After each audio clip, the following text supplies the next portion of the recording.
உலகத்தில் பலதரப்பட்ட கிறிஸ்தவர்கள் வாழ்ந்து கொண்டிருக்கிறாங்க. நிறைய ஏராளமான மக்கள் வாழுகிறார்கள்.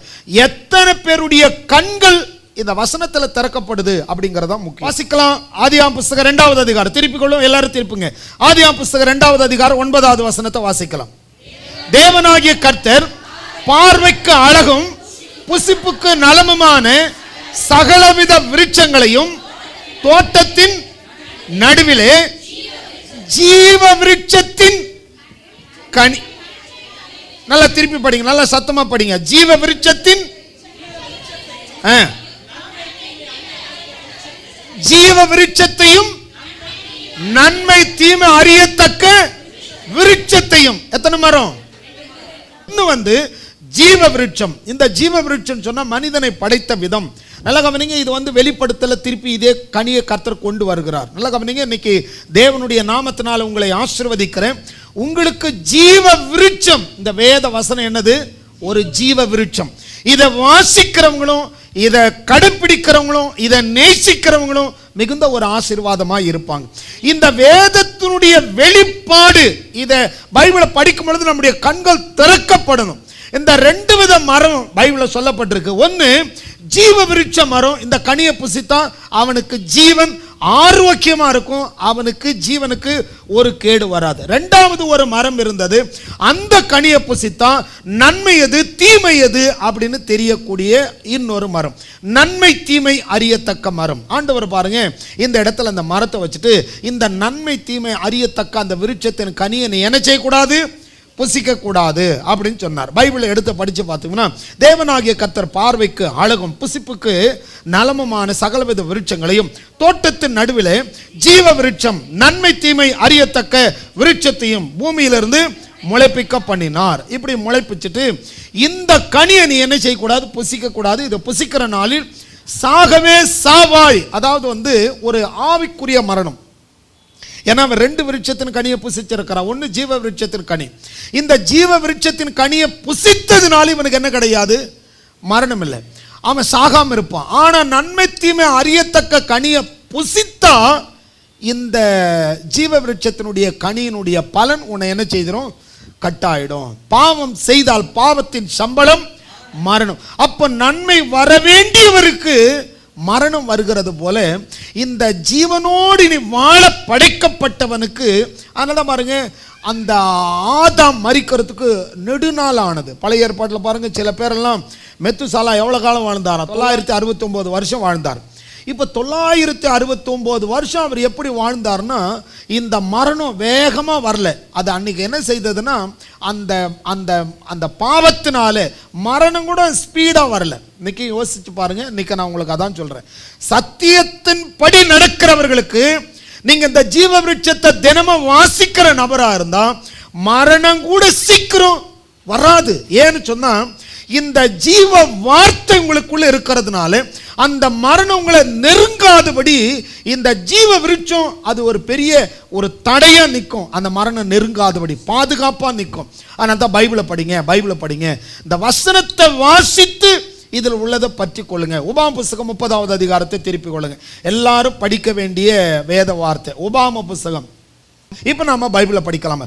நான் ஜீவனையும் மரணத்தையும் ஆசீர்வாதத்தையும் சாபத்தையும் உனக்கு முன் வைத்தேன் என்று உங்கள் மேல் வானத்தையும் பூமியை இன்று சாட்சி வைக்கிறேன். ஆகையால் நீயும் உன் சந்ததியும் பிழைக்கும்படிக்கு நீ ஜீவனை தெரிந்து கொண்டு கர்த்தர் உன் பிதாக்களாகிய ஆபிரகாமுக்கும் ஈசாக்குக்கும் யாக்கோபுக்கும்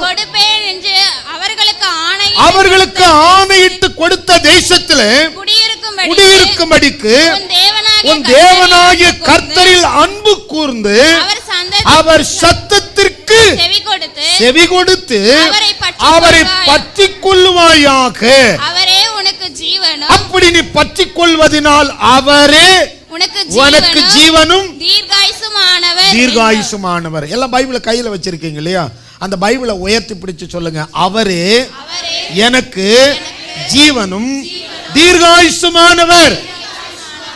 பக்கத்தில் இருக்கிறவங்கள பார்த்து சொல்லுங்க, அவ்வளவு சீக்கிரம் நீங்க சாக மாட்டீங்க.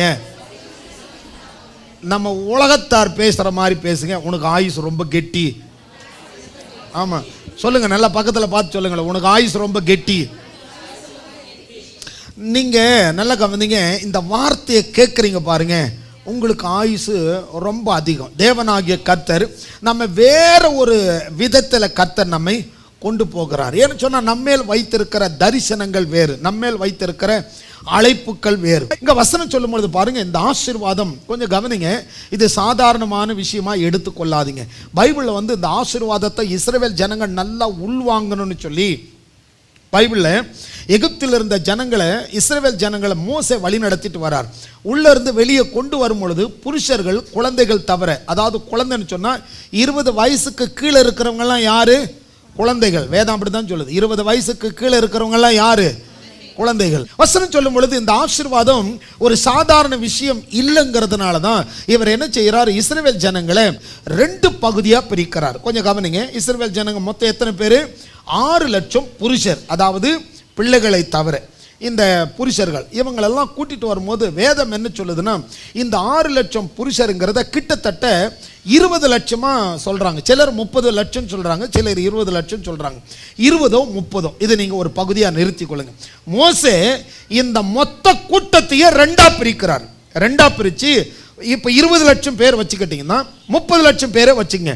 30 லட்சம் பேர்ல 15 லட்சம் ஒரு பகுதி, 15 லட்சம் ஒரு பகுதி. 2ஆ பிரிச்சு 2 பேரை 2 மலைக்கு ஏத்துறார். நீங்க இந்த மலைக்கு போங்க, நீங்க இந்த மலைக்கு போங்க. வேணா அதை வாசிக்கலாமா? நீங்க உபாகமம் புஸ்தகம் 27வது அதிகாரத்தை நீங்க திருப்பினீங்க சொன்னா அந்த இடத்துல இதை குறித்து எழுதப்பட்டிருக்கும். எனக்கு நேரம் இல்லாதனால நீங்க இந்த அதிகாரத்தை நோட் பண்ணீங்க, வீட்டில் போய் படிங்க. இங்க படிச்சு பார்த்தீங்கன்னு சொன்னா ஒரு பகுதியை இந்த கெர்சிம் அப்படிங்கிற மலை மேல ஒரு பகுதி, அதாவது 15 லட்சம் மக்கள் கெர்சிம் மலை மேல, இன்னொரு 15 லட்சம் மக்கள் ஏபால் அப்படிங்கிற மலை மேல. இந்த 2 மலைக்கு மேல ஒரு பெரிய கூட்டம் 15 லட்சம் மக்களை மலை மேல ஏற்றி இந்த பக்கம் ஒரு கூட்டத்தை, இந்த பக்கத்தை ஒரு கூட்டத்தை ஏற்றிட்டு அதுல இந்த கெர்சிம் மலையில் இருக்கிற ஜனங்க என்ன செய்யணும்? தேவனுடைய ஆசீர்வாதத்தை பத்தி பேசணும். அப்படி பேசும் பொழுது மற்றவங்கள்லாம் அதை கவனிக்கணும். அதே போல இந்த ஏபால் அப்படிங்கிற மலை மேல இருக்கிற கூட்டம் தேவனுடைய சாபத்தை குறித்து பேசணும். அப்ப மற்றவங்க எல்லாரும் இதை கவனிக்கணும். எதற்காக இதை இப்படி சொல்ல வச்சாருன்னு சொன்னா, ஆசீர்வாதம் என்பது எவ்வளவு பெரிய வல்லமை உள்ளது என்பதும், சாபம் என்பது எவ்வளவு கொடுமையானது என்பதையும் தேவ ஜனங்கள் அறிந்து கொண்டு மரணத்தை விரும்பாம ஜீவனை விரும்பி நீ இந்த உலகத்துல நல்லா வாழ்ந்து நீ இயேசுவின் பிள்ளை என்பதை இந்த உலகத்துக்கு காண்பிச்சுட்டு அதுக்கப்புறம் சாகு.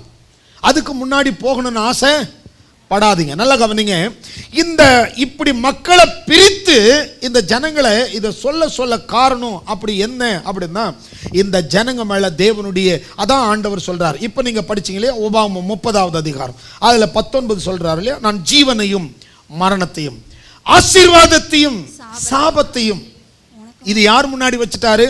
நல்லா கவனிங்க, எக்ஸாம் எழுத போற பசங்களுக்கு கொஸ்டினும் கொடுத்து ஆன்சரும் கொடுத்துருவாங்க பாருங்க. அந்த மாதிரி ஆண்டவர் என்ன செய்தார் சொன்னா, கொஸ்டினும் கொடுத்துட்டாரு, ஆன்சரும் கொடுத்துட்டார். அவர் சொன்னார், உங்களுக்கு மரணத்தையும் ஜீவனையும் சாபத்தையும் ஆசீர்வாதத்தையும் உங்களுக்கு முன்னாடி வைத்திருக்கிறேன். நீங்க என்ன பண்ணுங்க, ஆசீர்வாதத்தை தெரிந்து கொள்ளுங்க. நீங்க பிழைக்கும்படி, நீங்க பிழைத்திருக்கும்படி என்ன செய்யுங்க, ஆசீர்வாதத்தை தெரிந்து கொள்ளுங்க.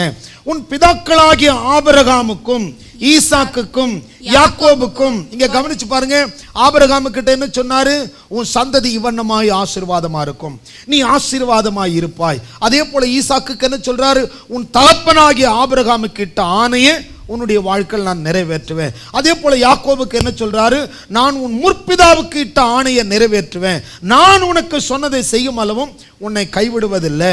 அதனால நீ என்ன செய்ய, நீ ஆண்டவர் நல்லா கவனித்து பாருங்க. இது போல ஒவ்வொருத்தரும் தேற்றின ஆண்டவர் அதே வழியில நாம வந்திருக்கிறோம். யோசிச்சு பாருங்க, கலாத்தியர் 3வது அதிகாரம் 13வது வசனத்தை படிச்சு பார்த்தீங்கன்னா, கலாத்தியர் 3:13 என்ன சொல்லுது, நியாயப்பிரமாணத்தை குறித்து எழுதப்பட்டிருக்கு. நியாயப்பிரமாணம் யாருக்கு கொடுக்கப்பட்டது? அது யூதர்களுக்கு கொடுக்கப்பட்டது. நமக்கு நியாயப்பிரமாணம் இருக்கா? இல்ல, நாம புறஜாதி ஜனங்கள். இப்ப பைபிளை படிச்சு பார்த்தீங்கன்னா, கலாத்தியர் 3வது அதிகாரம் 13வது வசனத்தை படிக்கும் பொழுது, ஆபிரகாமுக்கு உண்டான ஆசீர்வாதம் கிறிஸ்து இயேசுவினால் புறஜாதிகளுக்கு வரும்படியாக ஆவியை குறித்து சொல்லப்பட்ட வாக்குத்தத்தத்தை நாம் விசுவாசத்தினால் பெறும்படி இப்படி ஆயிற்று அப்படின்னு சொல்லிட்டு இந்த ஆபிரகாமுடைய ஆசீர்வாதம் 13ஆம் வசனத்தில் சொல்லும் பொழுது, மரத்தில் தூக்கப்பட்ட எவனும் சபிக்கப்பட்டவன் என்று எழுதியிருக்கிறபடி கிறிஸ்து நமக்காக சாபமாகி நியாயப்பிரமாணம். இங்க கவனிங்க, நியாயப்பிரமாணம் என்பது நமக்கு கிடையாது. நமக்கு நியாயப்பிரமாணம் கிடையாது. நாமெல்லாம் யூதர்கள் இல்லை. ஆனா இந்த நியாயப்பிரமாணத்தினால வரக்கூடிய சாபம் அது யூதர்களுக்கு. இப்ப கவனிச்சு பாருங்க, இப்ப நமக்கு எப்படி ஆசீர்வாதம் வருகிறதுன்னு சொன்னா, நமக்கு கிறிஸ்து மூலமாய் அந்த இஸ்ரவேலர்களுக்கு ஆபிரகாமுடைய சந்ததிக்கு கொடுக்கப்பட்ட வாக்குத்தத்தங்கள் அவரை விசுவாசிக்கிற நமக்கு இயேசு கிறிஸ்து மூலமாய் அந்த ஆபிரகாமுடைய ஆசீர்வாதம் நமக்கு வந்து சேரும்படி இப்படி ஆயிற்று அப்படின்னு எழுதுறார். இப்ப கவனித்துக் கொள்ளுங்க, இந்த ஆபிரகாமுடைய ஆசீர்வாதம் வருவதற்கு இப்போ அந்த எல்லாரும் ஆசீர்வாதமா இருக்கணுங்கிறது தான் தேவனுடைய பெரிய திட்டம். எப்படி இஸ்ரவேல் ஜனங்க எகிப்தில் போய் அடிமையாய் போனாங்க அப்படின்னா, தகப்பன்மார் செய்யக்கூடிய வேலைகளை குறித்து கொஞ்சம் கவனிக்கணும். தகப்பன்மார், அதாவது எங்களை போன்றிருக்கிற ஆவிக்குரிய தகப்பன்மார்களும் உங்களை போன்றிருக்கிற ஆவிக்குரிய தகப்பன்மாராகிய நீங்களும் கவனிக்க வேண்டியது. இப்ப ஆபிரகாம் அவர் என்ன செய்தார்? தம் மகனை என்ன செய்யணும்? ஆசீர்வதிக்கணும். இந்த ஆசீர்வாதம் என்பது, எல்லாரும் சொல்லுங்க, ஆசீர்வாதம் என்பது ரொம்ப முக்கியம். நீங்க எல்லாரும் சொல்லுங்க, ஆசீர்வாதம் என்பது எனக்கு ரொம்ப தேவை. ஏன்னா இந்த ஆசீர்வாதத்தை கொஞ்சம் நீங்க நல்லா படிங்க. ஆசீர்வாதம்னா சாதாரணமா நினைச்சிடாதீங்க, ஏதோ ஒன்று நினைச்சிடாங்க. இந்த ஆசீர்வாதம் உங்க மேல இருந்தா உங்களுக்காக அந்த ஆசீர்வாதம் பல வேலைகளை பல பேர் செய்யும்படி அந்த ஆசீர்வாத கிரியை செய்யும். இது புரியணும்னா கொஞ்சம் நல்லா கவனித்துக் கொள்ளுங்க. தேவனாகிய கர்த்தர் உங்களை ஆசீர்வதிக்கட்டும். ஒரு சில வேத பகுதிக்குள்ள நாம வந்துடலாம். இப்போ அந்த ஜீவ விருட்சத்தின் கனிக்கு போகலாம். அதுக்கு முன்னாடி சிலதை வாசிச்சுட்டு அங்க போகலாம். பாருங்க, ஆண்டவர் என்ன செய்யறாரு சொன்னா, ஆபிரகாமை கர்த்தர் ஆசீர்வதிக்கிறார்.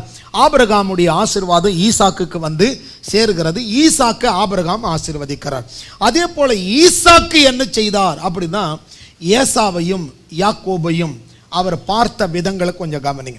இன்னைக்கு நீங்களும் நானும் கூட எப்படி இருக்கணும்? இன்னைக்கு திருச்சபை கூட பாருங்க, ஜனங்களை ஒரு ஆபிரகாமை போல அந்த ஜனங்களை ஆசீர்வதிக்கணும். இன்னைக்கு அப்படி ஆசீர்வதித்தால், நல்லா கவனிங்க, ஆபிரகாம் ஈசாக்கை ஆசீர்வதித்தான்.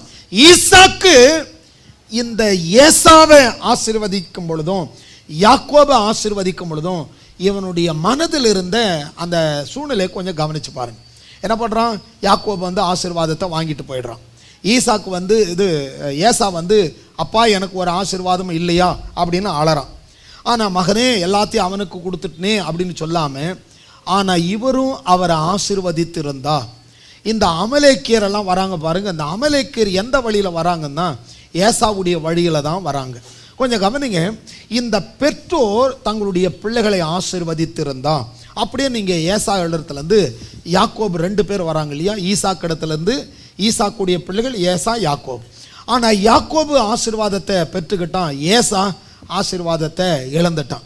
ஆனால் அவனுடைய தகப்பன் அங்கே கொடுத்துட்டேன்னு சொல்லாமல் திரும்பவும் ஆண்டவரிடத்தில் மன்றாடி, இவனும் என்னுடைய மகன்தானேன்னு ஆசீர்வதித்திருந்தா, இன்னைக்கு ஒவ்வொரு ஊழியக்காரரும் ஒவ்வொரு திருச்சபையும் ஜனங்களை மனதார ஆசீர்வதித்தால், பைபிள் சொல்லுது. ஒரு சில வசனங்களை நாம் வாசிக்கிறதுக்கு முன்னாடி சிலது மட்டும் வேகமாக சொல்கிறேன். ஆண்டவர் என்ன செய்கிறான்னு சொன்னால், ஜனங்களை நீ இப்படி தான் ஆசீர்வதிக்கணும் அப்படின்னு சில நிபந்தனைகளை கர்த்தர் கொடுக்கிறார். நீங்கள் என்ன பண்ணணும்?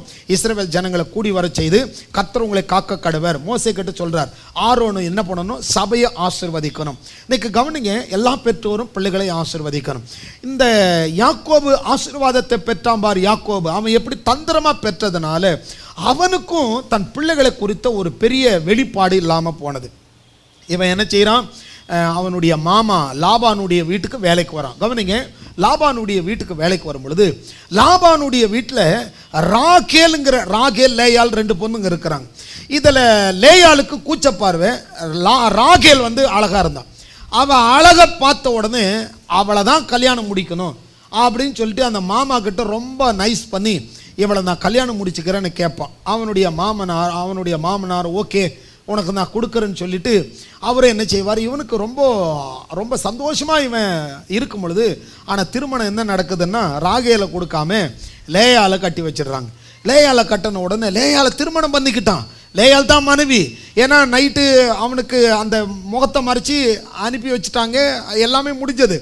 ஆனால் அவனுடைய மனசில் பாருங்க, இந்த லேயாளை விட ராகேல் மேலே பெரிய அன்பு இருந்தது.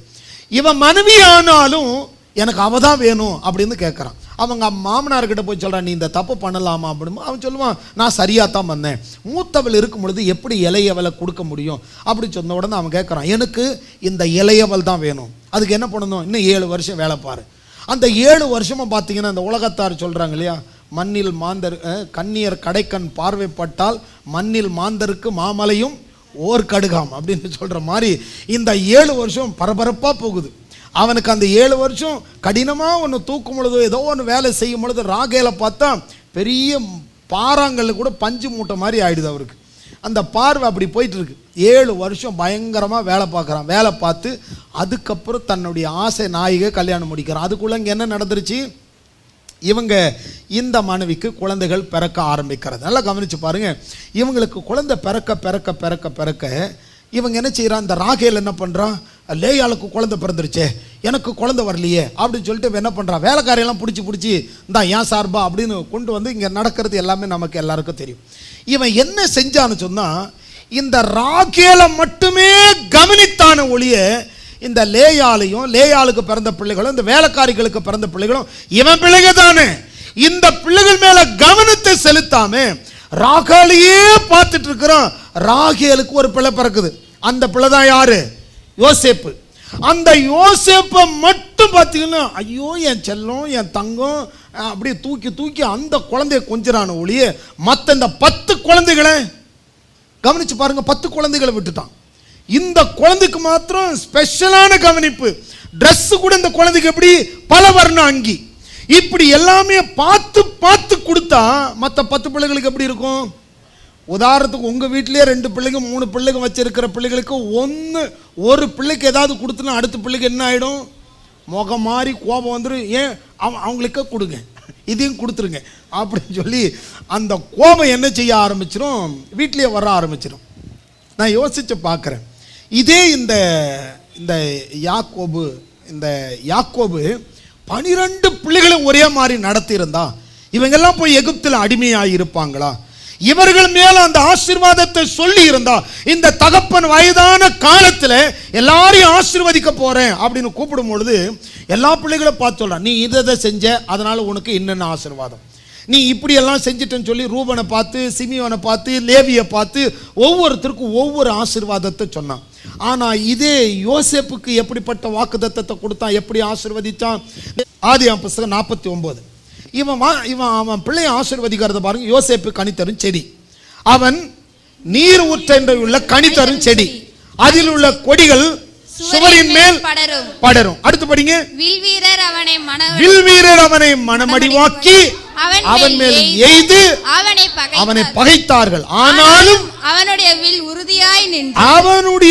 உறுதியாய் நின்றது. அவன் புயங்கள் யாக்கோபுடைய வல்லவரால், அதாவது அங்க அவன் தகப்பனுடைய தேவனாலே, அதான் என் ஆண்டவராலே உனக்கு பாதுகாப்புன்னு சொல்லி இந்த யோசேப்பை ஆசீர்வதிக்கிறான் பாருங்க. அதுக்கப்புறம் சொல்றான் பாருங்க 25வது வசனம் பாருங்க. உன் தகப்பனுடைய தேவனாலே அப்படி ஆயிற்று, அவர் உனக்கு துணையாயிருப்பார், சர்வ வல்லவராலே அப்படி ஆயிற்று. அவர் உயர வானத்திலிருந்து உண்டாகும் ஆசீர்வாதங்களினாலும் கீழே ஆழத்தில் உண்டாகும் ஆசீர்வாதங்களினாலும் ஸ்தலங்களுக்கும் கர்ப்பங்களுக்கும் உரிய ஆசீர்வாதங்களினாலும் உன்னை ஆசீர்வதிப்பார். கவனிங்களேன், இது எங்கெல்லாம் வருதுன்னு கவனிக்க போறோம் பாருங்க. உனக்கு என்ன இருக்காது, மலடு இருக்காது. உன் சந்ததியில் என்ன இருக்காது, மலடு இருக்காது. உன் சந்ததியில் எப்படி இருக்கும், ஆசீர்வாதம் இருக்கும். உனக்கு என்ன ஆசீர்வாதம், வானத்திலிருந்து வரக்கூடிய ஆவிக்குரிய நன்மை, பூமியிலிருந்து கிடைக்கக்கூடிய பூமிக்குரிய நன்மை. சரீர ரீதியில நீ ஆசீர்வாதமாக இருப்ப, ஆவிக்குரிய ரீதியில நீ எப்படி இருப்ப, ஆசீர்வாதமாக இருப்ப. அடுத்த வசனத்தை வாசிங்க 26.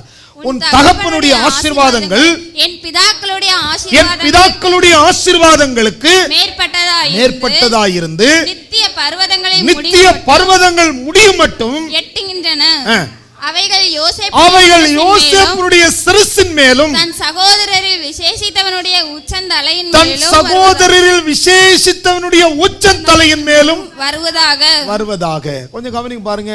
இங்க யார கொண்டு வராங்க, இந்த ராகேலுடைய பிள்ளை பெஞ்சமினையும் யோசேப்பையும். கவனிங்களேன், இதே இந்த மனுஷன் இந்த எல்லா பிள்ளைகளையும் ஆசீர்வதித்திருந்தா இந்த இந்த யோசேப்புக்கு மட்டும் தனியாக ஒரு இடத்தை கொடுத்ததுனால தான் இந்த 10 பிள்ளைகளுக்கு கோபம் வந்துருச்சு.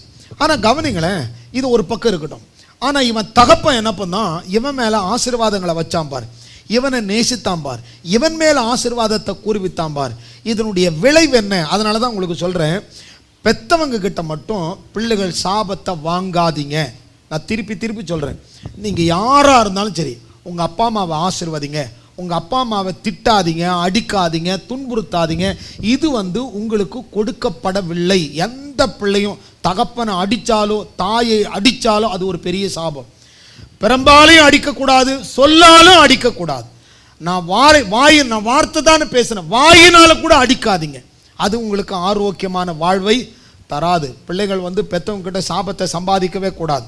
இக்கட்டில் உதவவே சகோதரன் பிறக்கிறான். சகோதர சிநேகம் உள்ளவர்களா இருக்கு. எப்போ வரும் அந்த சகோதர சிநேகம்? பைபிள் என்ன சொல்லுது? இதோ சகோதரர்கள் ஒருமித்து வாசம் பண்ணு. வாசம் வேற, கூடுவது வேற.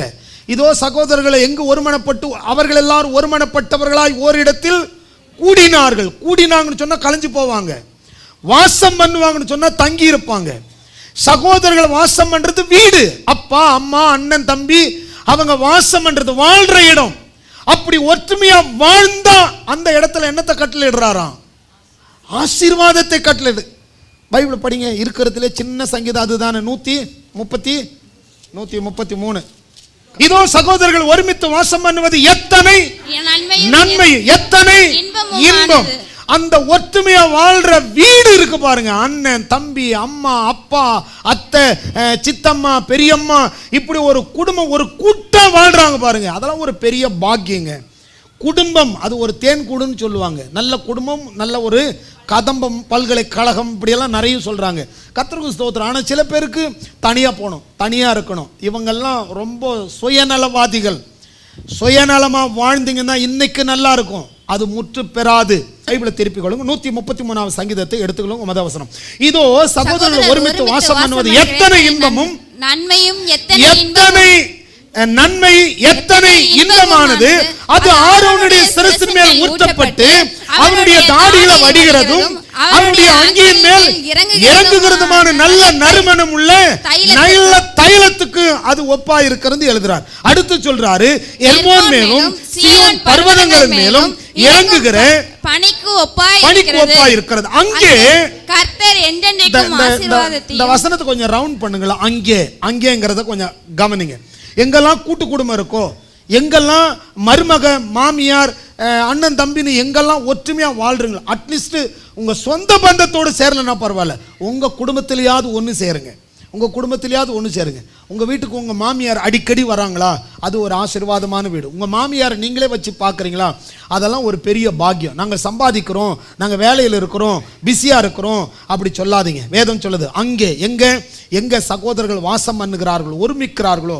ஏன் சகோதரன் எழுதப்பட்டிருக்குன்னு சொன்னால், அன்னைக்கு வேதத்தை எழுதும் பொழுது சகோதரர்களே சகோதரிகளே அப்படின்னு அவங்களுக்கு உபதேசித்தாங்க.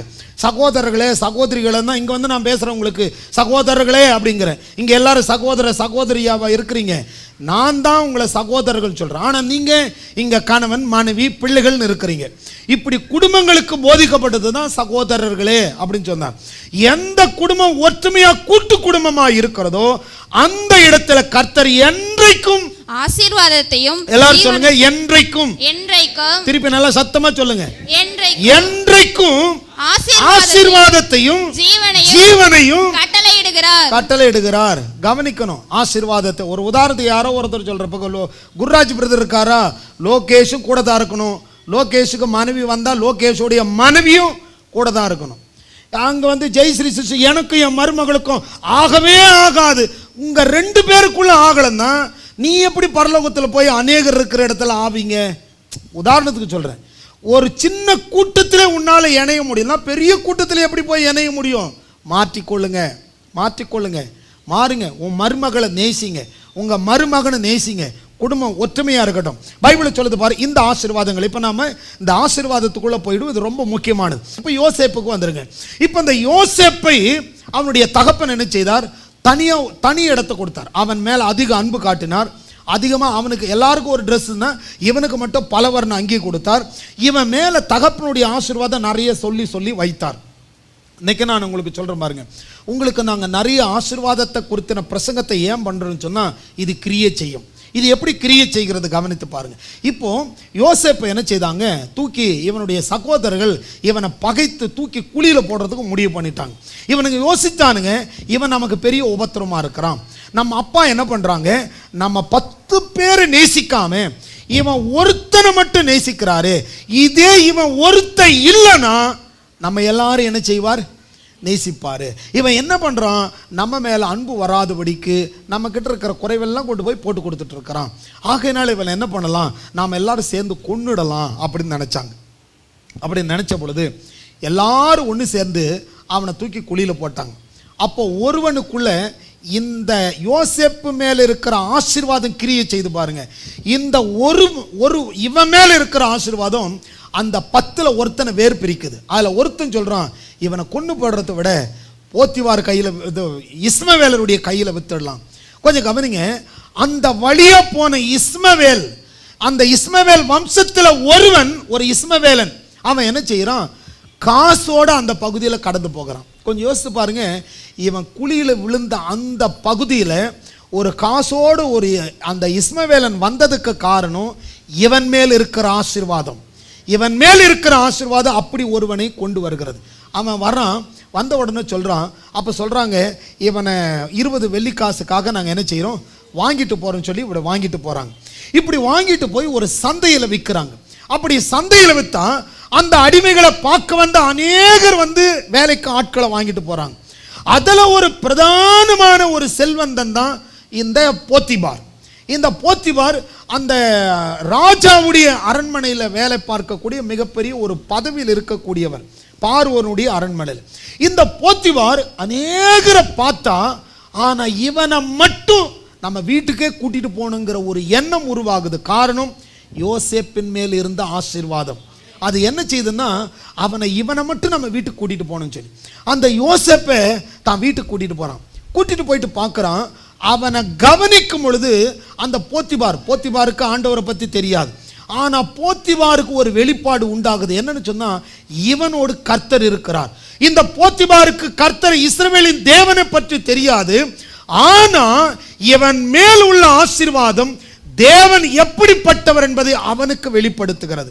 இன்னைக்கு உங்களுக்கும் அந்த ஆசீர்வாதம் என்ன செய்யுதுன்னு சொன்னால், நீங்கள் வேலைக்கு போகிற இடத்துல, நீங்கள் வேலை செய்கிற இடத்துல, நீங்கள் கையிடுகிற காரியத்தில் உங்களை பார்க்குறவங்க சொல்லுவாங்க, இவங்க மேலே கர்த்தர் பிரியமாக இருக்கிறார், இவங்க கர்த்தருடையவர்கள் சொல்லி சொல்லுவாங்க. நீங்கள் வாசித்து பாருங்க, ஆதியாகமம் புத்தகம் 39வது அதிகாரத்தை திருப்புங்க. 39வது அதிகாரத்தை திருப்பினீங்கன்னா இந்த யோசேப்பை குறித்து எழுதப்பட்டிருக்கு பாருங்க. 2ஆம் வசனம் பாருங்க. கர்த்தர் யோசேப்போடு இருந்தார், அவன் காரிய சித்தி உள்ளவனானான், அவன் எகிப்தியனாகிய தன் எஜமானுடைய வீட்டிலே இருந்தான். பாருங்க, எல்லா அடிமையும் ஒரு இடத்துல இருக்காங்க, இந்த யோசேப்பு மட்டும் வீட்டில் இருக்கான். காரணம் என்ன தெரியுமா, இவன் மேல் இருக்கிற ஆசீர்வாதம் இவனை அடிமையாகவே வைக்க கிடையாது. நீங்க எல்லா இடத்திலும் பார்த்துட்டு வாங்க, எல்லா இடத்திலும் அடிமையா போனாலும் அடிமையா இல்லை. இன்னைக்கு நான் உங்களுக்கு சொல்றேன், நீங்க ஏழையா இருந்தாலும் நீங்க ஏழையா இருக்க மாட்டீங்க. ஏன்னா உங்க மேல உள்ள அபிஷேகம் உங்களை உயர்த்தும், உங்களை எல்லா இடத்துல உயர்த்தும், உங்களை தனியா வேர்பிடிச்சு காட்டும். அந்த ஆசீர்வாதம் உங்க மேல இருக்கிறதுனால தான் நீங்க இங்க இருக்கீங்க.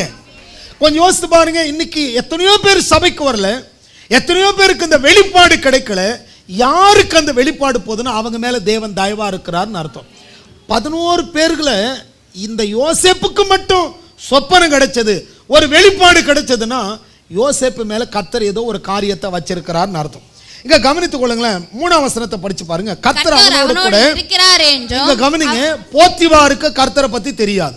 ஆனா ஒரு அடிமையை பார்த்த உடனே, இவனை பார்த்த உடனே போத்திபார் சொல்றான், கர்த்தர் அவனோடு இருக்கிறார் என்றும் அவன் செய்கிற யாவையும் கர்த்தர் வாய்க்க பண்ணுகிறார் என்றும் அவன் எஜமான் கண்டு யோசேப்பினிடத்தில் தயவு வைத்து அவனை தனக்கு ஊழியக்காரனும் தன் வீட்டுக்கு விசாரணைக்காரனும். கவனிங்களேன், யோசேப்பு ஒரு அழகானவன். நல்லா கவனிங்க, அழகுனா நல்லா புரிஞ்சுக்கொள்ளுங்க. அழகுன்னா என்னது? நிறைய பேர் என்ன நினைக்கிறாங்க, அழகுன்னா அவங்க அழகா இருந்தா, ஒருத்தர் அழகா இருக்கிறாங்கன்னு எதை வச்சு சொல்றோம்? அழகுன்னா என்ன தெரியுமா? இப்போ உதாரணத்துக்கு ஒருத்தர் நல்லா கலராக மூக்கு முழியுமா, நல்ல சிகப்பாக நீளமாக முடி வச்சு அழகு அப்படியே ஒரு தோரணமாக இருந்தாங்கன்னா அது அழகு கிடையாது. அது அழகு கிடையாது. பொம்மை கூட அது மாதிரி தான் இருக்குது. அழகுங்கிறது வந்து பூரணமாகணும். அதாவது வந்து அழகுங்கிறது செயலோடு இருக்கணும். இப்போ உதாரணத்துக்கு ஒருத்தர் அழகாக இருக்காங்க, கொண்டாந்து ரிசப்ஷனில் வச்சுட்டு என்ன கேட்டாலும் ஏன்னு சொல்லிட்டு தான் வச்சு, யாரா இந்த தத்தியை கொண்டு வந்து நிப்பாட்டினான்ருவாங்க. அதே ஒரு ஞானமுள்ள பிள்ளையை கொண்டு வந்து நிப்பாட்டினாங்கன்னு வச்சுங்க, அவங்க கேட்குற கேள்விக்கெல்லாம் பதில் சொன்னாலும் அவங்க கருப்பாக இருந்தால் கூட என்ன திரும்ப சொல்லுவாங்க, கருப்பாக இருந்தாலும் கலையாக இருக்கிறாங்கம்பாங்க. இந்த அழகுங்கிறது நம்முடைய வேலையில் இருக்கு, முகத்தில் கிடையாது. இந்த அழகுங்கிறது கலரில் கிடையாது. யோசேப்பு வந்து அவன் அழகாக இருந்தான்னு சொல்ல காரணம், அவன் சிவந்த மேனி சொன்னால் வெறும் சிகப்புக்கு மட்டும் போயிடாதீங்க. அவனுடைய செயல் தாவீதை குறித்து சொல்லுது. அவனுடைய செயல் வீரம் உள்ளவன், செயல் ஒரு நிறைவு இருக்கணும். அதாவது நிறைய பேருக்கு இது புரியுறதில்ல. சில பேர் பாருங்க, ஒருத்தர் என்ன சொன்னார், மனிதன் எங்கிருந்து வந்தான், குரங்குல இருந்து வந்தான்னு சொன்னார். எப்படி குரங்குல இருந்து வந்தான்? நீங்கள் குரங்கு யோசித்து பாருங்க, குரங்கு என்ன பண்ணும்? உதாரணத்துக்கு நீங்கள் ஒரு சிலருக்கு யாரோ ஒருத்தருக்கு விருந்து வைக்கிறீங்க, கூப்பிட்டு வச்சு இலை போட்டு அதில் முதல்ல ஒரு ஸ்வீட்டை வச்சு அதுக்கப்புறம் உப்பு காரம் இதெல்லாம் வச்சு சாப்பாடெல்லாம் போட்டு பரிமாறுறீங்க. ஒரு குரங்குக்கு கொண்டு போய் சாப்பாடு வச்சு பாருங்கள், என்ன பண்ணும்? அது வந்த உடனே முதல்ல ஊறுகாய் எடுத்துக்கும், இல்லை முதல்ல ஸ்வீட்டை எடுப்போம், நமக்கு தானே சாப்பாடு கொடுத்துருக்கோம், அப்படி அந்த நினைக்கும். ஒரு 10 செகண்டில் இலையை பிரித்து தலை மேலே போட்டுக்கிட்டு எல்லாத்தையும் அங்கே இங்கே தூவி ஒரு வழி ஆக்கி வச்சுருக்கோம். குரங்கு தான், மனுஷன் தான். எந்த குரங்காவது டீசெண்டாக போய் உக்காந்துட்டு நமக்கு தானே கொடுத்துருக்காங்க. நீங்கள் ஏதாவது கொடுத்து பாருங்கள், இந்த வாயில் அடைக்கிட்டே இருக்கும், போட்டு உள்ளே தள்ளிகிட்டே இருக்கும். இது இவ்வளோ பெருசாகும். நீங்கள் பார்த்துருக்கீங்களா? குரங்குக்கு ஏதாவது கொடுத்துருக்கீங்களா? கொடுத்து பாருங்கள். வாங்கி மொத்தத்தை சேமிக்கிச்சுட்டு ஒரு பக்கம் ஓடி போய் உட்காரும். எந்த மனுஷனாவது நீங்கள் சாப்பாடு போட்டால் வாங்கி குரங்கு வேறு. அதனால் நல்லா கவனிங்க, குரங்குலேருந்து மனுஷன் வர கிடையாது. ஒருவேளை அதுக்கு கை காலு எழுந்து நிற்கிறது வேணா இருக்கலாம். ஒருவேளை சொன்னாம்பார் அவங்க வீட்டில் யாராவது குரங்குலேருந்து வந்திருக்கலாம். ஆனால் பைபிள் முறைமைப்படி குரங்குலேருந்து மனுஷன் என்ன செய்ய கிடையாது. குரங்கு தான், மனுஷன் தான். சில பேர் சொல்லாங்க, ஒரு நாள் ஒருத்தர் சொன்னார், ஒரு குழந்தைக்கு குரங்கு வாலோடு குழந்தை பிறந்திருக்கு, இது அனுமார் அப்படின்னு சொல்லி. சரி, நீங்கள் குரங்கு கூட்டம் அப்படி போய்க்குங்க, இது நாம் வந்து மனுஷ கூட்டம். நமக்கு வந்து பார்த்திங்கன்னா மனிதன். நீங்கள் நல்லா கவனிச்சு பாருங்க, எந்த மனுஷன். ஒரு நாள் ஒருத்தர் சொல்கிறார், நமக்கு தெரிஞ்ச ஒருத்தர், அவர் வந்து இந்த சிவனடியார் குரூப்பை சேர்ந்தவர். அவர் சொல்கிறார், எல்லா மனுஷனுக்கு பின்னாடி வாலோடைய அடையாளம் இருக்குங்கன்னார். உங்களுக்கு வேணா இருக்கும், எங்களுக்கெல்லாம் அந்த அடையாளம். அவர் சொல்கிறார், போய் தடவி பாருங்க. அதை என்ன தடவி பார்க்கறது? எத்தனை எலும்பு கூடுகளை, செத்து போன பெணக்கூடுகளை லேபில் பார்த்தது இல்லையா? 7th படிக்கும் போதே 7th லேப் வச்சுருப்பாங்க. மனிதனுடைய எலும்பு கூட பார்த்ததில்லை. அவங்களுக்கு பார்த்தீங்கன்னு சொன்னேன், அப்போ தான் அவங்கள பார்த்து சொன்னேன், ஒரு குரங்கு இந்த குரங்கு ஆட்டி படைக்குது, அதனால் அந்த குரங்கு அப்படி போயிட்டுருக்கு. நல்லா கவனிங்க, கர்த்தருக்கு ஸ்தோத்திரம். நாம் அப்படி அல்ல. நான் உங்களுக்கு சொல்கிறேன், நாம் தேவ சாயலில் படைக்கப்பட்டவங்க. நாம் தேவனுடைய ரூபத்தில் அவர் இருந்ததை போல, அவரை போல நம்மை படைத்திருக்கிறார். அதனால நமக்கான சுபாவம், இந்த அழகு என்பது ஆசீர்வாதத்தில் இருக்கு. யாரெல்லாம் ஆசீர்வதிக்கப்பட்டவர்களோ அவர்கள் தான் அழகானவங்க. வெள்ளைக்காரனா அழகானவன், உயரமாக இருந்தால் அவன் அழகானவன் அப்படியெல்லாம் கிடையாது. அழகுங்கிறது அவங்களுடைய பேச்சில் கிடையாது, அவங்களுடைய அறிவு சம்பந்தப்பட்டது. இன்றைக்கி யோசிச்சு பாருங்கள், அழகாக இருக்கிற இன்றைக்கி ஒரு சில வேலைகளுக்கு பாருங்கள், அழகாக இருக்கிறவங்கள பார்ப்பாங்க. அந்த அழகு மட்டும் பத்தாது, இன்டெலிஜென்ட்டாக இருக்காங்களா, அவங்க ஆக்டிவாக இருக்காங்களா. ஏர்போர்ட்டில் வேலைக்கு எடுப்பாங்க, ரிசப்ஷனில் ஏர்போர்ட்டில் வர்றவங்களை வெல்கம் பண்ணுறதுக்கெல்லாம் அவங்க ஆள் பார்க்கவும் நல்லா இருக்கணும், நல்ல ஞானமாகவும் இருக்கணும்.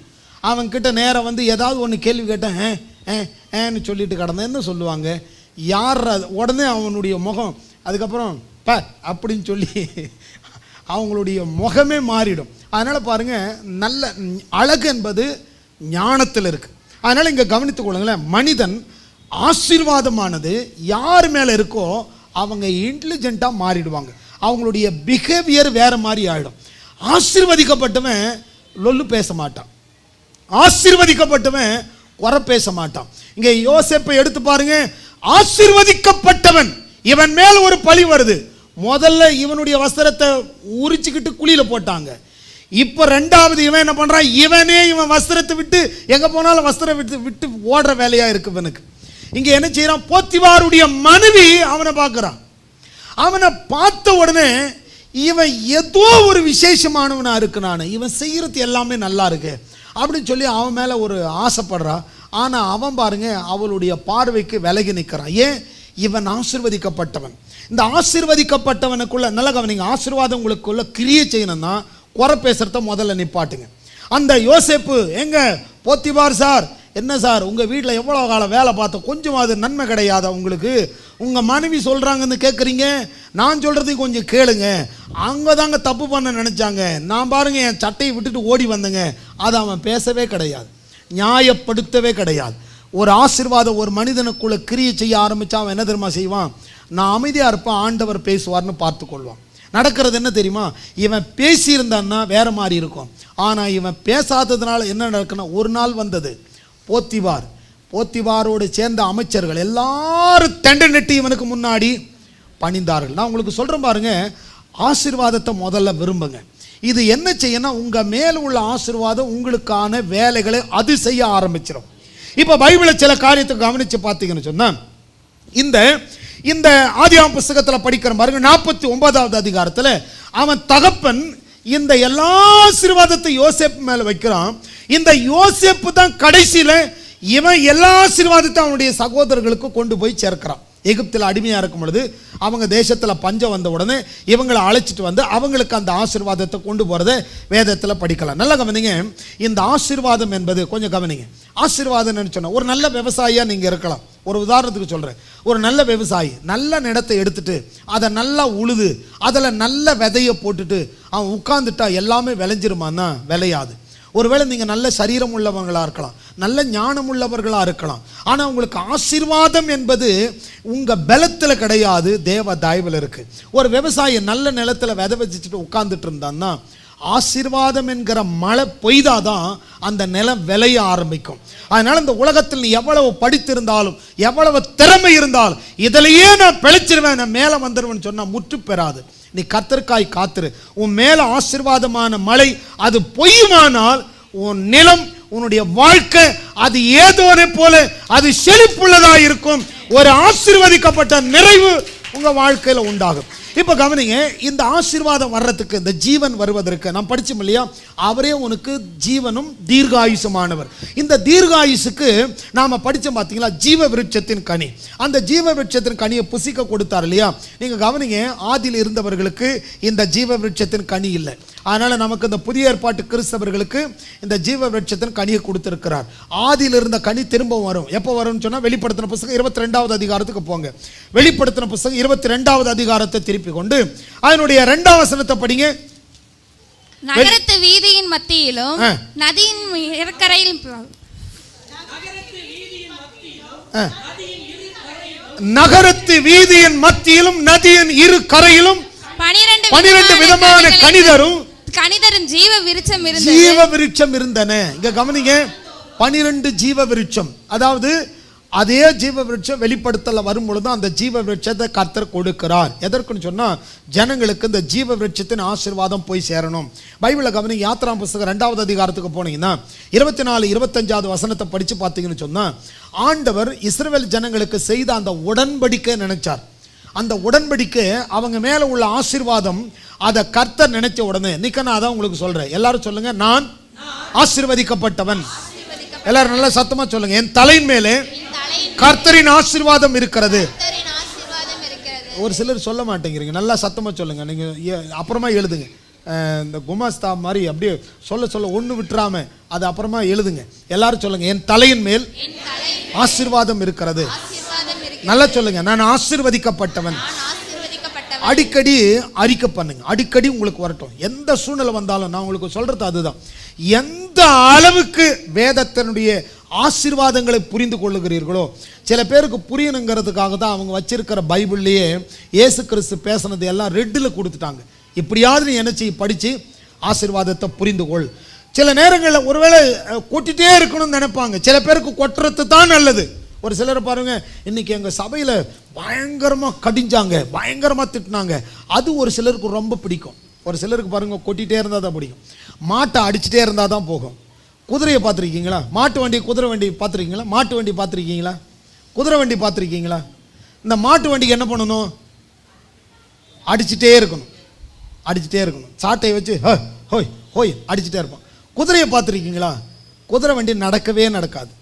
லொக் டொக் லொக் டொக் லொக் டொக் லொக் டொக்னு ஓடிட்டே இருக்கும். இன்னைக்கு நிறைய பேர் எப்படி தெரியுமா, சில பேருக்கு மாடு அதை அடிச்சுட்டே இருக்கணும். அடிச்சுட்டே இருந்தால் தான் அதுக்கு வாரம் நீ நீ இப்படி இருப்ப, நீ அப்படி இருப்ப, உனக்கு ஐயோ ஆமாம் ஐயோயோ நான் சர்ச்சுக்கு ஓடினோம் அப்படின்னு ஒரு கூட்டம் வரும், மாடு கூட்டம். இன்னொன்று கூட்டம் இருக்கும், டக்கு டக்குன்னு பைபிளை தூக்கிட்டு டக்கு டக்கு டக்குன்னு சர்ச்சுக்கு ஓடி வரும். இது ராஜாவுடைய ரதத்தில் பூண்ட அந்த ராஜ குதிரை. ஏற்கனவே குதிரை குறித்து நம்ம நிறைய பிரசங்கம் பண்ணி இருக்கிறோம். இது தரிசனம் பெற்ற குதிரை ஆக்டிவா இருக்கும். பைபிளை தூக்கணுமா, சர்ச்சுக்கு போகணுமா, பாடணுமா. ஒரு சிலர் பாருங்க பாடுங்க, வாயை திறந்து பாடுங்க. ஒரு சிலருக்கு சொல்லிட்டே இருக்கு. உங்களுக்கு சொல்றேன் பாருங்க, தாழ்மைக்கும் ஏழ்மைக்கும் வித்தியாசத்தை தெரிந்து கொள்ளுங்க. தாழ்மை வேற, ஏழ்மை வேற. ஆண்டவர் தாழ்மையா இருக்க சொன்னார், ஏழ்மையா இருக்க சொல்லல. புரியுதா உங்களுக்கு? தாழ்மை அதாவது உங்களை ஆண்டவருக்கு முன்னாடி தாழ்த்துங்க. தாழ்மைக்கும் ஏழ்மைக்கும் வித்தியாசம் தெரியலன்னா எனக்கு கிறிஸ்தவங்க பெரிய அளவில் வளர முடியாது. ஒரு யூதன் எப்படி இருக்கிறான்? ஒரு யூதன் எங்கேயாவது அவன் நம்ம நாட்டுக்கு ஊழியத்துக்கு வந்தாங்க, யோசிச்சு பாருங்க. எத்தனை மிஷனரி வந்தாங்க. சீகன் பால் அவருடைய போட்டோவை பார்த்துருக்கீங்களா? இந்தியாவுக்கு சுவிசேஷத்தை கொண்டு வந்த தோமா எப்படி இருந்தாரு? அவருடைய படங்கள் வேணா போய் பாருங்க. எங்காவது ஆர்சி காரங்கிட்ட கேட்டுங்க. நீங்க வச்சிருக்கிற செல்போன்லேயே பாருங்க, தோமா எப்படி இருந்தார், தோமாவுடைய கல்லறை எப்படி இருந்தது, தோமா மரிக்கும் பொழுது அவர் எப்படி வச்சிருந்தாங்க, வாஸ்கோடா காமா இங்கே இந்தியாவுக்கு வந்தவர் எப்படி இருந்தார். ஏங்க அந்த காலத்துலேருந்தே கோட்டு ஷூட்டில் இருந்திருக்கிறாங்க, ஒயிட் அண்ட் பிளாக் ஃபோட்டோவில் அப்போவே எப்படி இருந்திருக்கிறாங்க. ஆனால் நம்ம ஆளுங்க வாழ்வழிக்க தான் அந்த வார்த்தையை தூக்கிட்டு போய் சொன்னார். இது வாழ்வழிக்கிற இடம். கர்த்தருடைய வார்த்தை சுவிசேஷம். அடிமையை வெளியே கொண்டு வர்றதுக்கு தான் ஆவியானவர் அன்னைக்கு இறங்கினார். அடிமையார் எங்கெல்லாம் யாரெல்லாம் கூலிக்கு வேலை பார்க்குறாங்களோ அது ஒரு அடிமைத்தனம். அதை நான் குறை சொல்ல வரல. அங்கே இருந்து கர்த்தர் உன்னை வெளியே கொண்டு வருவார். யோசேப்பு அடிமையாக தான் இருந்தான். யோசேப்பை கொண்டு வந்தவர், அவன் மேல் இருந்த ஆசீர்வாதம் அதை செய்யுமானா கிறிஸ்துவுக்கு கீழே இருக்கிற உண்மையில் இருக்கிற ஆசீர்வாதம் உனக்கும் அதை காட்டிலும் அதிகமாக செய்யும். அது புரியணும்னா இன்னும் நீங்கள் கொஞ்சம் வாசிங்களேன். ஆண்டவர் ஆண்டவர்கிட்ட சாவி இருக்கு. ஆண்டவர்கிட்ட என்ன சாவி இருக்கு? இன்னைக்கு அதை சபைக்கு எப்படி கொடுத்திருக்கிறார்? நீங்க யாரு அதை தயவு செய்து புரிந்து கொள்ளுங்க. எடுத்து வாசிக்கலாம். வெளிப்படுத்தின புஸ்தகம் 1வது அதிகாரத்தை திருப்புங்க. எல்லாரும் திருப்புங்க. வெளிப்படுத்தின புஸ்தகம் 1 அதிகாரம். நாமெல்லாம் உங்களுக்கு அது புரியணும் பாருங்க. எல்லாரும் சொல்லுங்க, நான் சாதாரணமானவன் அல்ல. எல்லாரும் சொல்லுங்க, நான் சாதாரணமானவன் அல்ல, நான் விசேஷமானவன். நல்ல சத்தமா சொல்லுங்க. பக்கத்தில் ஒன்று யார்தான் சத்தம் வரலையா, பக்கத்தில் ஒன்று பலார்னு விடுங்க. எப்படியோ ஒன்று சத்தம் வரட்டும். அவங்க சொல்லட்டும். எல்லாரும் சொல்லுங்க, நான் கர்த்தராலே ஆசீர்வதிக்கப்பட்டவன், ஆசீர்வாதமாய் வாழும்படி வேர்பிரிக்கப்பட்டவன். கர்த்தரின் ஆசீர்வாதம் என் தலைமேல் இருக்கிறது. நான் உயிரோடு இருக்கிற நாளெல்லாம் எருசலேமின் வாழ்வை காண்பேன். இந்த உலகத்தில் நன்மையும் கிருபையும் என்னை பற்றி பிடிக்கும். நல்லா உணரணும், இதெல்லாம் நல்லா உணரணும். வெளிப்படுத்தின புஸ்தகம் 1 அதிகாரம் 18வது வசனத்தை வாசிங்க. மரித்தேன், ஆனாலும் இதோ சதா காலங்களிலும் உயிரோடு இருக்கிறேன். எல்லாரும் படிங்க.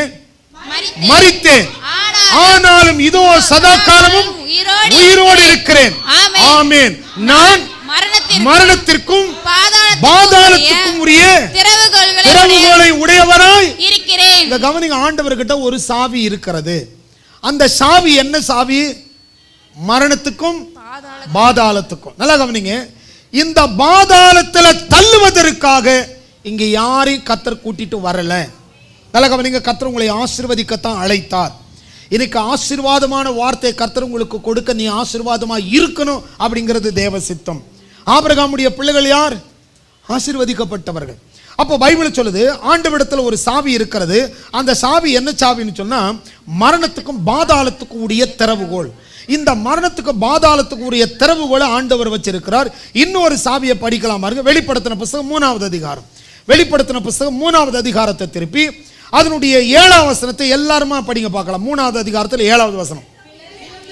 பிலதெல்பியா சபையின் தூதனுக்கு எழுத வேண்டியதாவது என்னவெனில், பரிசுத்தம் உள்ளவரும் சத்தியம் உள்ளவரும் தாவீதின் திறவுகோலை உடையவரும் பூட்டக்கூடாதபடி திறக்கிறவரும் ஒருவரும் திறக்க கூடாதபடி பூட்டுகிறவருமாய் இருக்கிறவர் சொல்லுகிறதாவது. இங்க ஒரு சாவி இருக்கு. இந்த சாவி என்ன சாவி அப்படின்னா தாவீதின் சாவி. இங்க கவனிங்க, கர்த்தர் உங்களை ஆசீர்வதிக்கட்டும். தயவு செய்து இந்த நல்ல வசனத்தை உள்ளு வாங்குங்க. நீங்க ஆசீர்வாதமா இருக்கணுங்கிறது தேவ சித்தம். ஏன்னா உங்களுக்காக அவர் ரத்தம் சித்தி மீட்டெடுத்ததனுடைய நோக்கமே இந்த உலகத்துல நீங்க கிறிஸ்துவுக்குள்ள ஜெயமா இருக்கணும். நீங்கள் முற்றிலும் ஜெயம் கொண்டவர்கள். அப்போ வசனம் சொல்லுது பாருங்க, தாவீதின் திறவுகோலை உடையவராயிருக்கிறார். இந்த தாவீதினுடைய திறவுகோல் எப்படிப்பட்டதுன்னா ஒருத்தரும் பூட்ட முடியாதபடி திறக்கிறவர். அதாவது நான் என்ன சொல்ல வரேன்னு சொன்னா, யோசேப்பை ஒருவரும் அழித்து விட முடியாதபடி ஒரு திறந்த வாசலை யோசேப்புக்கு வைத்தது போல இங்க இருக்கிற ஒவ்வொருவர் மேலும் அந்த ஆசீர்வாதம் வைத்திருக்கிறது. உன்னை தூக்கி குழியிலும் போட முடியாது, உன்னை தூக்கி சிறையிலும் போட முடியாது, உன்னை தூக்கி எங்கேயும் ஒரு அடிமைத்தனத்தில் வைக்க முடியாது. எங்க அடிமைப்பட்டியோ அதே இடத்துக்கு ராஜாவாக கூடிய உயர்வு இந்த அதிகாரத்தில் இருக்கிறது. அல்லேலூயா. யோசேப்பு மேல் எல்லாரும் சொல்லுங்க, யோசேப்பின் மேல் இருந்த அந்த ஆசீர்வாதம் என் மேல் இருக்கிறது. கவனிங்க, சகோதரர்கள் தூக்கி குழியில போட்டாங்க. அந்த சகோதரர்களுக்கு சோறு போட்டது யாரு தான்? யோசேப்பு தான். யோசேப்பை தூக்கிட்டு போயிட்டு போத்திபார் வீட்டில் விட்டா, போத்திபார் தூக்கி சிறையில போட்டான். சிறையில போட்டோன்னு போத்திபாரும் போத்திபாரோடு சேர்ந்த ஜனங்களை போஷிக்கிறதுக்கு ஆலோசனை கொடுத்தது யார் தான்? யோசேப்பு தான். நல்லா கவனிங்க, எத்தனையோ பேருக்கு எத்தனையோ தீர்க்கதரிசிகள் அன்னைக்கு இருந்தாங்க. ராஜா ஒரு சொப்பனம் கண்டான். என்ன சொப்பனம்? 7 ஒல்லியான மாடு, 7 ரொம்ப வீக்கான மாடு, 7 கொசு, அதாவது புசுபுசுன்னு இருக்கிற மாட்டை அது போய் சாப்பிட்டுடுது.